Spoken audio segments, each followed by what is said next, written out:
ഉറക്കോ? ഇനി ഉറങ്ങിക്കൊണ്ടിരിക്കാതെ ഇനി നമ്മളെ വീഡിയോയിലേക്ക് വരുമോ കുട്ടി? ഒരാൾ എണീറ്റ് വന്നപ്പോൾ തന്നെ 10 മണിയായി, ഇപ്പോഴും ഉറക്കം വരുവാന്ന് പറയുന്നത്. ഇങ്ങനെ സ്കൂൾ തുറക്കുമ്പോൾ എന്നാ ചെയ്യൂടി? സ്കൂൾ തുറക്കുമ്പോ hi, I am Divya Brindo. Hi, I am Kichamani. Hi, I am Kichamani. അപ്പോൾ കിച്ചാമണി വെച്ചിട്ട് നമ്മൾ കഴിഞ്ഞ ദിവസം ഒരു മേക്ക് ഓവർ ചെയ്തിട്ടുണ്ടായിരുന്നു കേട്ടോ. അപ്പോൾ ഒരുപാട് പേര് നല്ല അഭിപ്രായങ്ങളൊക്കെ പറഞ്ഞു, ഒരുപാട് പേര് നെഗറ്റീവ്സ് പറഞ്ഞു. നല്ല അഭിപ്രായം ഞാൻ ആദ്യമേ വീഡിയോ അപ്ലോഡ് ചെയ്തായിരുന്നു, അത് കഴിഞ്ഞിട്ട് പിന്നെ ഞാൻ ഡിലീറ്റ് ചെയ്തായിരുന്നു. കുറച്ച് ടെക്നിക്കൽ ഇഷ്യൂസ് വന്നു, അപ്പോൾ അതിൻ്റെ ആ വീഡിയോ ഞാൻ ഡിലീറ്റ് ചെയ്തായിരുന്നു. അപ്പോൾ ആ വീഡിയോ കുറേ ആളുകളൊക്കെ കണ്ടായിരുന്നു. അപ്പോൾ ഒത്തിരി നല്ല അഭിപ്രായങ്ങൾ പറഞ്ഞായിരുന്നു. നമ്മളെ സ്ഥിരമായിട്ട് ഫോളോ ചെയ്യുന്ന, സപ്പോർട്ട് ചെയ്യുന്ന കുറേ ആളുകൾ നല്ല അഭിപ്രായം പറഞ്ഞായിരുന്നു. പിന്നെ ഞാനത് റീ അപ്ലോഡ് ചെയ്ത് കഴിഞ്ഞപ്പോഴത്തേക്കും ഒരുപാട് നെഗറ്റീവ്സ് വന്നു. പിന്നെ അത് നെഗറ്റീവ് നമ്മളിങ്ങനെ ഡീഗ്രേഡ് ചെയ്യുന്ന കുറച്ച് ആളുകളുടെ കമൻസ് അതിൽ ആദ്യം കയറി വന്നു കേട്ടോ. അപ്പോൾ കുറച്ചധികം നെഗറ്റീവ് കമൻസ് ആയിരുന്നു ആദ്യം വന്നത്.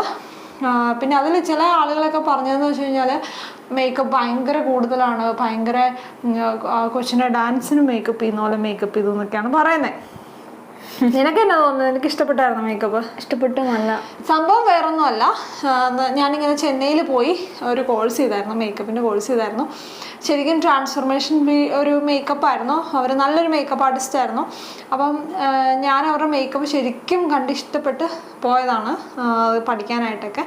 അപ്പോൾ ആക്ച്വലി അവർ ശരിക്കും തമിഴ് സ്റ്റൈൽ മേക്കപ്പാണ് ശരിക്കും ചെയ്യുന്നത്. അപ്പം നമുക്കറിയാം, അറിയാവുന്നവർക്കറിയാം, ആക്ച്വലി തമിഴ് സ്റ്റൈൽ മേക്കപ്പ് എന്ന് പറയുമ്പോൾ അത്യാവശ്യം നല്ല ലെയറിങ് വരുന്നുണ്ട് കേട്ടോ. നല്ല രീതിയിൽ അവർ ഹെവി മേക്കപ്പ് ഇഷ്ടപ്പെടുന്ന ആൾക്കാരാണ്, കാരണം അവരുടെ സാരി ഓർണമെൻറ്റ്സ് എല്ലാം ഹെവിയാണ്. അപ്പം ആ രീതിയിൽ ഇവിടെ ചെയ്യാൻ പറ്റില്ല. നമുക്ക് നോർമലി നമുക്ക് ബ്രൈഡ്സിനൊന്നും അങ്ങനെ ചെയ്യാൻ പറ്റില്ല. ഇവിടെ ആ മേക്കപ്പ് ഇട്ട് കൊടുത്തു കഴിഞ്ഞാൽ ശരിയാവത്തുമില്ല. ആളുകൾ അതുമായിട്ട് ഒട്ടും പൊരുത്തപ്പെട്ടിട്ടുമില്ല.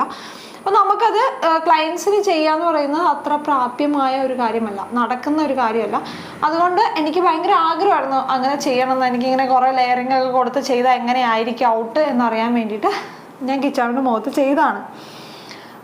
അപ്പം ഞാനിത് ഓൾറെഡി പറഞ്ഞായിരുന്നു, ഒരു വീഡിയോയിൽ ഞാൻ പറഞ്ഞായിരുന്നു ഞാനിത് ചെയ്യുന്നത് ഹെവി മേക്കപ്പാണ് പ്രത്യേകം എടുത്ത് പറഞ്ഞായിരുന്നു. എന്നിട്ട് അതിൻ്റെ അടിയിൽ വന്നിട്ട് ആളുകൾ ഒരുപാട് കമൻസ്, മോശം കമൻസ്, ഞാനും ഇതുവരെ പരിചയമില്ലാത്ത ആളുകളൊക്കെ വന്നിട്ട് എന്താ പറയുക, ഒത്തിരി ഡീഗ്രേഡ് ചെയ്യുന്ന രീതിയിലുള്ള കമൻസ് വന്നു. ഇവർക്ക് മേക്കപ്പ് അറിയില്ലെങ്കിൽ നീ പോയി പഠിക്കണം എന്നൊക്കെ പറഞ്ഞ് ആ രീതിയിൽ കുറേ കമൻസൊക്കെ വന്നു. അപ്പോൾ എനിക്കിങ്ങനെ ഹെവി മേക്കപ്പ് ചെയ്യാൻ മാത്രമല്ല ലൈറ്റായിട്ട് മേക്കപ്പ് ചെയ്യാൻ അറിയാം.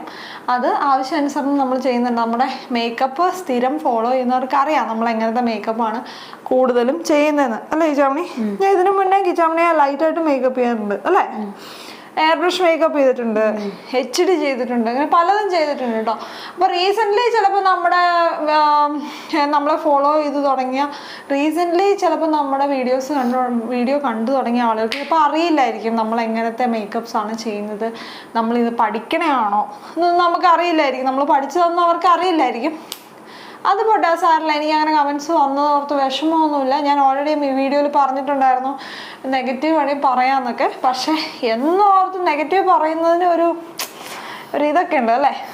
നെഗറ്റീവ് നമുക്കിപ്പോൾ എനിക്ക് പറയാം, കിച്ചാമണി നീ ഈ ഹെയർ സ്റ്റൈൽ ഒന്നുകൂടി മാറ്റി പിടിച്ചായിരുന്നെങ്കിൽ നല്ലതായിരുന്നു എന്ന് പറയാം. ഇത് എന്തുവാണ് ഈ കാണിച്ചു വെച്ചിരുന്നത്? നിന്റെ തലയ്ക്കകത്ത് നിന്റെ തലയിൽ നീ ഇതെന്താ ഇങ്ങനെ പറഞ്ഞ്, അത് രണ്ടും വേറെയാണ് അല്ലേ? അത് ആ ഒരു ഡിഫറൻസ് ആണ് എനിക്ക് ചില നെഗറ്റീവ്സ് കമൻറ്റ് കണ്ടു കഴിഞ്ഞപ്പോൾ തോന്നിയൊരു കാര്യം കേട്ടോ ചേച്ചാണി, അല്ലേ? നമ്മളെ സ്നേഹമുള്ളവർ എല്ലാവരും സ്നേഹിക്കണം. ഇപ്പം എന്നെ വന്നിട്ട് എല്ലാവരും കമൻറ്റ് ബോക്സിൽ സ്നേഹിക്കണം എന്നൊന്നും ഞാൻ പറയില്ല, പക്ഷേ ഇച്ചിരി കൈൻഡ് ആവാം എന്നെനിക്ക് തോന്നാറുണ്ട്. കൈൻഡ്നെസ് ഞാൻ അങ്ങനെ പ്രതീക്ഷിക്കുന്നൊന്നുമില്ല. അത് പോട്ടെ, അത് വേറെ കാര്യം. പിന്നെന്താ പറയാനുള്ളത്? കിച്ചാണിക്ക് എന്താ പറയാനുള്ളത്? എനിക്ക് പ്രത്യേകിച്ചൊന്നും പറയാനില്ല. പിന്നെ എനിക്ക് തോന്നുന്നു ഇതിപ്പോൾ പല മേക്കപ്പ് ആർട്ടിസ്റ്റുകളും നേരിടുന്ന ഒരു പ്രശ്നമാണ്. അവർക്ക് പുതിയൊരു ട്രെൻഡ് അല്ലെങ്കിൽ പുതിയൊരു ആശയം പരീക്ഷിക്കാനായിട്ട് ഭയങ്കര ബുദ്ധിമുട്ടാണ്. കാരണം കമൻസ് ഏത് രീതിയിൽ വരും എന്നുള്ളൊരു അങ്ങനെ, കാരണം ആളുകൾ ഇങ്ങനെ തെറ്റിദ്ധരിക്കും ഇവർക്ക് ഇങ്ങനെ ഹെവി ആയിട്ട് ചെയ്യാനേ അറിയത്തുള്ളൂ, അല്ലെങ്കിൽ ഈ ഒരു രീതി മാത്രം ചെയ്യാനേ അറിയത്തുള്ളൂ. ഞാൻ മേക്കപ്പ് പ്രൊഫഷനിലേക്ക് ഇറങ്ങിയ സമയത്ത് ഒരുപാട് ഫാൻറ്റസി മേക്ക് ഓവറൊക്കെ ചെയ്യുമായിരുന്നു. എന്ന് വെച്ച് കഴിഞ്ഞാൽ എന്താ ഇപ്പം പറയാം, പല രൂപത്തിൽ അങ്ങനെ ഇങ്ങനെയൊക്കെ ചെയ്യാറുണ്ട്. അപ്പം എൻ്റെ ഹസ്ബൻഡ് ആണെങ്കിലും പറയാറുണ്ട്, നീ ഇങ്ങനത്തെ തന്നെ ചെയ്തുകൊണ്ടിരുന്നു കഴിഞ്ഞാൽ നിനക്ക് ഇതേ ചെയ്യാൻ അറിയാവുള്ളൂ എന്ന് തെറ്റിദ്ധരിക്കുന്നു പറഞ്ഞിട്ടുണ്ടായിരുന്നു. അപ്പം എന്നെ അറിയാവുന്നവർ പലരും പറഞ്ഞു, നീ കൂടുതൽ ഇങ്ങനത്തെ തന്നെ ചെയ്തുകൊണ്ടിരുന്നു കഴിഞ്ഞാൽ നിനക്ക് ഇതേ ചെയ്യാൻ അറിയത്തുള്ളൂ, ബ്രൈഡൽ ചെയ്യാൻ അറിയത്തില്ല എന്ന ആളുകൾ തെറ്റിദ്ധരിക്കുന്നു പറഞ്ഞു. അതെന്നാന്ന് വെച്ച് കഴിഞ്ഞാൽ എനിക്ക് അതുകൊണ്ട് മേക്കപ്പ് ചെയ്യാൻ ഭയങ്കര ഇഷ്ടമായിരുന്നു. പിന്നെ നമ്മൾ കുറച്ച് ബ്രൈഡൽ ഫോക്കസ്ഡ് ആയി. അത് കഴിഞ്ഞ് പിന്നെ അങ്ങനത്തെ മേക്കപ്പ് ചെയ്യാൻ സമയം കിട്ടാറായി, താല്പര്യം കുറഞ്ഞു പോയി. പറഞ്ഞാൽ മനസ്സിലായില്ലേ? അപ്പോൾ പുതിയ പുതിയ ട്രെൻഡുകൾ പരീക്ഷിക്കാനായിട്ട് എപ്പോഴും പേടിക്കുന്ന എപ്പോഴും ഒരു പുതിയ പുതിയ ട്രെൻഡുകൾ പരീക്ഷിക്കാനായിട്ട് രണ്ടു വട്ടം ആലോചിക്കേണ്ട അവസ്ഥയാണ് ശരിക്കും പറഞ്ഞു കഴിഞ്ഞാൽ. ഇപ്പം എനിക്ക് ചിലപ്പോൾ ഇഷ്ടമായിരിക്കും ഒരു മേക്കപ്പ് ഒക്കെ ചെയ്ത് വരുമ്പോൾ ഒരാൾക്ക് റെഡ് ലിപ്സ്റ്റിക്ക് ഇടാൻ ഇഷ്ടമായിരിക്കും, ഇട്ട് കൊടുക്കാൻ ഇഷ്ടമായിരിക്കും. ആ കൊച്ചിനും ഭയങ്കര ഇഷ്ടമായിരിക്കും. പക്ഷേ ആ കൊച്ചിനോട് പറയും, അയ്യോ ചേച്ചി റെഡ് വേണ്ടാന്ന് പറഞ്ഞു കഴിഞ്ഞാൽ ഇത് ഒരുങ്ങി ചെല്ലുമ്പോഴത്തേക്കും ആൻറ്റിമാർ അങ്ങനെയുള്ളവരൊക്കെ പറയുന്നു ഇത് ഭയങ്കര ഹെവി മേക്കപ്പ് കൂടിപ്പോയി എന്ന് പറയുന്നു. അപ്പം അവരുടെ എൻ്റെ ഡേയിലെ ആ ഒരു കോൺഫിഡൻസ് തന്നെ കളയുന്ന ടൈപ്പ് എല്ലാവരും അല്ലാട്ടോ, ചില മുതിർന്ന ആളുകളുണ്ട്. അതുകൊണ്ട് അതോർത്ത് അവർ ഇടത്തില്ല. അപ്പം ഞാൻ പറയുന്നത് അങ്ങനെയല്ല, നമുക്ക് റെഡ് ലിപ്സ്റ്റിക് ഇടാനാണ് ഇഷ്ടമെങ്കിൽ ധൈര്യമായിട്ടിട്ടുണ്ട് പോകണം. ബാക്കിയുള്ളവർ അത് അവരുടെ ഇഷ്ടം, അവരെന്നാന്ന് വെച്ചാൽ പറയട്ടെ എന്ന് വെക്കണം. അങ്ങനെയുള്ള ബ്രൈഡ്സും ഉണ്ട് കേട്ടോ. ഫോർ എക്സാമ്പിൾ നല്ല ഹെവി ആയിട്ടുള്ളൊരു ഗൗൺ കേട്ടോ, ഒരു തയ്ച്ചോണി കേട്ടോ, പുള്ളിക്കാരത്തിയുടെ ഗൗൺ ഏകദേശം ഒരു നല്ല എമൗണ്ട് മുടക്കി മേടിച്ചത്. അപ്പോൾ അതിൻ്റെ കൂടെ അത്യാവശ്യം നല്ലൊരു ഹെവി ആയിട്ടുള്ള ഒരു ഹെയർ ആക്സസറി വെച്ചു, നല്ല ലെങ്തിലൊരു കമ്മൽ വെച്ചു. പിന്നെ മാലയും കൂടെ വരുന്നത് ഭയങ്കര വൃത്തികേടാണ്, കാരണം നെക്കിൽ നല്ലോണം വർക്ക് വരുന്നുണ്ട്, പിന്നെ മാലയും കൂടെ വരുന്ന വൃത്തികേടാണ്. അപ്പം ഞാൻ പറഞ്ഞു ഈ മാല ഒഴിവാക്കുവാണെങ്കിൽ ഏറ്റവും നല്ലത്. അപ്പോൾ എനിക്ക് തോന്നുന്നു ആ ബ്രൈഡിൻ്റെ വീട്ടുകാരെന്തോ ഗോൾഡിൻ്റെ എന്തോ മാലയൊക്കെ മേടിച്ച് വെച്ചിട്ടുണ്ട് ഇടാനായിട്ട്. അവർക്ക് ഈ കൊച്ചിനെ ഇത് ഇടിയിച്ചേ പറ്റും. പറഞ്ഞാൽ മനസ്സിലായില്ലേ? ഞാൻ എൻ്റെ അഭിപ്രായം പറഞ്ഞു, എനിക്ക് ഇത് ഇടുന്ന അത്ര ഒരു സുഖമായിട്ട് തോന്നുന്നില്ല, കാരണം ഈ ഒരു എൻ്റെ ലുക്കിനെ തന്നെ അത് സ്പോയിൽ ചെയ്യുന്നു ഞാൻ പറഞ്ഞു. അപ്പോൾ ആ കൊച്ച് കുറച്ച് ഫോർവേഡ് ആയതുകൊണ്ട് ആ കൊച്ച് ധൈര്യസമേതം പറഞ്ഞു ഞാനിത് ഇടില്ല, എനിക്ക് താല്പര്യമില്ല. അതിനും ഇഷ്ടമില്ലായിരുന്നു അത് ഇടാനായിട്ട്. അങ്ങനെ അത് വേണ്ടാന്ന് വെച്ചു. അപ്പോൾ ഈ കൊച്ച ഒരുങ്ങി ചെല്ലുമ്പോഴത്തേക്ക് അതിൻ്റെ ആളുകളൊക്കെ ചോദിക്കും, അയ്യോ മാല ഇട്ടില്ലേ, തീർന്നു ഇന്നത്തെ ഡേയില്, ഇന്ന് ഒരു രസമില്ല നിന്നെ കാണാനായിട്ട്. ഇങ്ങനെയൊക്കെ ഇങ്ങനെ പറയുന്ന ഓർത്തിട്ടാണ് പലരും അവനവൻ്റെ സ്റ്റൈലും ഇഷ്ടങ്ങളും പാഷനും ഒന്നും ഫോളോ ചെയ്യാത്തത് എനിക്ക് തോന്നാറുണ്ട്. പിച്ചാമണിക്ക് എന്നാ തോന്നുന്നേ? എനിക്കും തോന്നി. ശരിയല്ലോ, ആരൊക്കെയോ എന്തൊക്കെയോ കുറെ കാര്യങ്ങൾ ചെയ്തു, അത് തന്നെ ചെയ്യുന്നു, ജീവിക്കുന്നു. വലിയ കുഴപ്പമില്ലാത്ത രീതിയിൽ എന്താ പറയാ, അധികം അങ്ങനെ അങ്ങ് പോകുന്നു കാര്യങ്ങൾ. മനസ്സിലായില്ലേ? അപ്പൊ അങ്ങനെ ഒരു സ്റ്റീരിയോ ടൈപ്പ് ഇതാണ്. അപ്പൊ എൻ്റെ പേഴ്സണൽ എനിക്ക് പറയാനുള്ളതെന്ന് വെച്ചാൽ നമുക്ക് ഇഷ്ടമുള്ള സ്റ്റൈൽസ് നമ്മൾ പരീക്ഷിക്കുക, അത് ട്രൈ ചെയ്യുക, അതായിട്ട് മുന്നോട്ട് പോകണം, അത്ര തന്നെ. അതാണ് എനിക്ക് ബ്രൈഡ്സിനോട് പറയാനുള്ളത്. എല്ലാ ബ്രൈഡ്സും യൂണിക്കാണ്, എല്ലാ ആളുകളും യൂണിക്കാണ്, അവരുടെ മേക്കപ്പ് സ്റ്റൈൽസ് യൂണിക്കാണ്. നമുക്കത് അക്സെപ്റ്റ് ചെയ്യാനുള്ള വിശാല മനസ്കതയൊന്നും ഇല്ലെങ്കിലും നമ്മൾ ഒരുപാട് ആവശ്യമില്ലാതെ ക്രിട്ടിസൈസ് ചെയ്യാണ്ടിരിക്കുക എന്നുള്ളതാണ്. ഓരോരുത്തർക്കും അവരുടേതായ ഇഷ്ടങ്ങളുണ്ട് കേട്ടോ. ഇപ്പം ഞാനിങ്ങനെ മുടി വെട്ടി നടക്കുന്നു എന്ന് പറഞ്ഞ് കിച്ചാമണിയെ പിടിച്ച് മുടി വെട്ടിക്കാൻ പറ്റുമോ? ഇല്ല. കിച്ചാമണിക്ക് ചിലരുടെ ഇഷ്ടങ്ങളുണ്ട് അല്ലേ? ഉറപ്പായിട്ടുണ്ട്. അതുപോലെ തന്നെ ഞാൻ മൂക്കുകുത്താത്തവരെല്ലാം അത്ര ഗ്ലാമർ പോരാ എന്ന് പറഞ്ഞാൽ കൊള്ളാവോ? ഇല്ല. അപ്പം അതാണ് ഞാൻ ഉദ്ദേശിച്ചൊരു കാര്യം കേട്ടോ. അങ്ങനെ എല്ലാവർക്കും ഇഷ്ടമുള്ള രീതിയിൽ ഡ്രസ്സ് ചെയ്യുക, മേക്കപ്പ് ചെയ്യുക, മുടി വെട്ടുക. ഉറക്കം വരുന്നുണ്ടോ? ചെറുതായിട്ട് ഉറക്കം വരുന്നുണ്ട്. ബോർ സബ്ജക്റ്റ് ആണോടി ഞാൻ പറയുന്നത്? ആ ഒരു വിഷയത്തിന്റെ ഒരു അന്തർലീനത കിച്ചാണെങ്കിൽ മനസ്സിലാവുന്നുണ്ട്.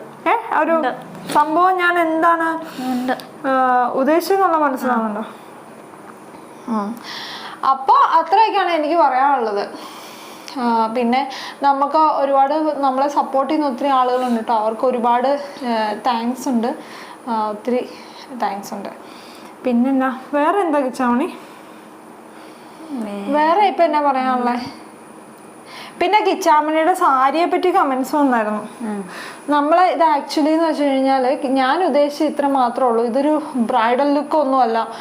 ഭയങ്കരമായിട്ട് സാരി ഫുള്ള് അയൺ ചെയ്ത് എന്താ ഫുൾ കുനുകുന പ്ലീറ്റ്സ് ഒക്കെ എടുത്ത് ഉടുപ്പിക്കാനായിട്ട്, മനസ്സിലായില്ലേ? അതുകൊണ്ട് പിന്നെ ഞാൻ തന്നെയാണ് ചെയ്തത്. ഇതൊരു വീഡിയോ ചുമ്മാ ഒരു കണ്ടന്റിന് വേണ്ടി, ഒരു രസത്തിന് വേണ്ടി ചെയ്ത കാര്യമാണ്. അതുകൊണ്ട് നമുക്കിപ്പോൾ ഒരാളെയും കൂടെ വിളിച്ച് ഹെൽപ്പിന് നിർത്തി നമുക്ക് അത്രയൊന്നും അതിൽ എമൗണ്ട് മുടക്കാനില്ല. അപ്പോൾ അതുകൊണ്ട് ഞാൻ ചുമ്മാ ചെയ്തതാണ്. പിന്നെ സാരി ഡ്രേപ്പിങ് എനിക്ക് നല്ല ഭംഗിയായിട്ട് ഉടുപ്പിക്കാൻ അറിയാം. പിന്നെ കിച്ചാമണി സാരി ഇതുവരെ അങ്ങനെ വെയർ ചെയ്യാറില്ലാത്ത ഒരാളാണ്. അപ്പോൾ കിച്ചാമണിക്ക് ഒട്ടും ഡിസ്കംഫോർട്ട് ഉണ്ടാക്കാത്ത രീതിയിൽ മാക്സിമം വലിയ പ്ലീറ്റ്സ് ഒക്കെ ആയിട്ട് നീ ഇവള് പറഞ്ഞിട്ടാണ് അങ്ങനെ ചെയ്തത് ആക്ച്വലി, അല്ലേ? ഫുൾ കവർ ചെയ്ത് ഇങ്ങനെ ഇരിക്കണം എന്നുള്ളത് അവൾക്ക് അതാണ് കംഫോർട്ട്. പിന്നെ നമ്മൾ അങ്ങനെ ഒരു ഒട്ടും സാരിയിൽ കംഫോർട്ട് അല്ലാത്തൊരു കൊച്ചിനെ പിടിച്ചിട്ട് ഭയങ്കര എന്താ പറയുക മോഡൽസ് ഒക്കെ ഉടുക്കുന്ന പോലെ അങ്ങ് ഉടുപ്പിച്ച് വെച്ചാൽ അവൾ അതിൽ കംഫോർട്ടല്ല. അതുകൊണ്ടാണ് ഞാൻ അങ്ങനെ ആക്കിയത്. ലാസ്റ്റ് ആയപ്പോഴത്തേക്ക് ഞാൻ മടുത്തായിരുന്നു. 4 hours ഒക്കെ ഇതിന് വേണ്ടിയിട്ട് ഞാനിങ്ങനെ നിൽക്കുവാണ്. എത്ര നേരം എടുത്തല്ലേ ഹെയർ ചെയ്ത് മേക്കപ്പ് ചെയ്ത് സാരി ഉടുപ്പിച്ച്. നമ്മൾ നോർമലി ഒരു ഹിന്ദു ബ്രൈഡിനൊക്കെ ചെയ്യുവാണെങ്കിൽ ഒരാൾ സാരി ഡ്രേപ്പിങ്ങിനുണ്ടാവും, അല്ലേ? ഒരാൾ എന്താ ഹെയർ ചെയ്യാൻ നമ്മളെ ഉണ്ടാവും. എന്നാൽ മാത്രമേ ആ ഒരു ബ്രൈഡ് സമയത്ത് ഇറങ്ങി പോവുള്ളൂ. ഒരു മനുഷ്യന് ചെയ്യാൻ പറ്റുന്നതിൽ എപ്പോഴും പരിമിതികളുണ്ട്. മനുഷ്യർ ചെയ്യുന്ന ഒരു കാര്യവും പെർഫെക്റ്റ് അല്ല, അല്ലേ? അത്രയും 100% ആർക്കും അത്ര പെർഫെക്ഷനിസ്റ്റ് ഒന്നുമില്ല. പിന്നെ പെർഫെക്റ്റ് ആക്കേണ്ടടുത്ത് നമ്മൾ പെർഫെക്റ്റ് ആക്കിയേ പറ്റുള്ളൂ. പിന്നെ മാക്സിമം അങ്ങനെ പെർഫെക്റ്റ് ആക്കി ചെയ്യുകയാണെങ്കിൽ നല്ലത്, അല്ലേ? ഞാൻ പറഞ്ഞായിരുന്നു എനിക്ക് പ്ലേറ്റ്സ് അധികം വേണ്ട, പ്ലീറ്റ്സ് വേണ്ട, അധികം പ്ലീറ്റ്സ് വേണ്ട. അവൾ ഒട്ടും കംഫർട്ടല്ല. കാരണം ഇനി ഈ ഒരു ഷൂട്ടിന് വേണ്ടിയിട്ട് മറ്റേ വേറെ ഡ്രസ്സ് മേടിക്കാനൊന്നും പറ്റില്ല, അല്ലേ? അത്രയും നമുക്ക് അഫോർഡ് ചെയ്യാൻ പറ്റത്തില്ല അത്. അതുകൊണ്ട് ഞങ്ങൾ ഉള്ളതൊക്കെ വെച്ച് മമ്മിയുടെ പഴയ സാരിയൊക്കെ വെച്ച് ചുമ്മാ റീക്രിയേഷൻ. മെയിൻലി എനിക്ക് ആ ഫേസ് മേക്കപ്പ് ട്രൈ ചെയ്യാന്നുള്ളതായിരുന്നു ഒറ്റൊരു ലക്ഷ്യം. അല്ലാതെ വേറെ ഭയങ്കര ഷൂട്ടും സിനിമാറ്റിക് ആയിട്ടുള്ള ഷൂട്ടും കാര്യങ്ങളൊന്നും അല്ല ഉദ്ദേശിച്ചത്, അല്ലേ? അങ്ങനത്തെ ഷൂട്ടൊന്നും അല്ല, അത് നമ്മൾ ചെയ്യാറുമില്ല, അല്ലേ? പിന്നെ എന്താ വേറെ എന്നാ വിശേഷം? കിച്ചാമണി ഉടനെ എൻ്റെ അടുത്തുനിന്ന് പോവുകയാണ്, സ്കൂളൊക്കെ തുറക്കാൻ പോവാം, അല്ലേ കിച്ചാമണി? അതെ, ഇനി കുറച്ച് ദിവസങ്ങളോടെ നമുക്ക് ഇങ്ങനെയൊക്കെ, അല്ലേ? അതെ, ചിലപ്പോൾ കിച്ചാമണി ഇന്ന് തന്നെ പോകും കേട്ടോ. ഞങ്ങളൊരു മേക്കപ്പ് ഷൂട്ട് ഒക്കെ ചെയ്യുന്നുണ്ട്. ഓർമ്മയോടെ കിച്ചാമണി വെച്ചിട്ട് ചെയ്യുന്നുണ്ട്. ഭയങ്കര ആഗ്രഹം കിച്ചാമണി വെച്ചിട്ട് ചെയ്യണമെന്ന്, അല്ലേ? അതെ അതെ. അപ്പോൾ ഞങ്ങൾ അത് ചെയ്യാൻ പോവാണ്. Bye bye.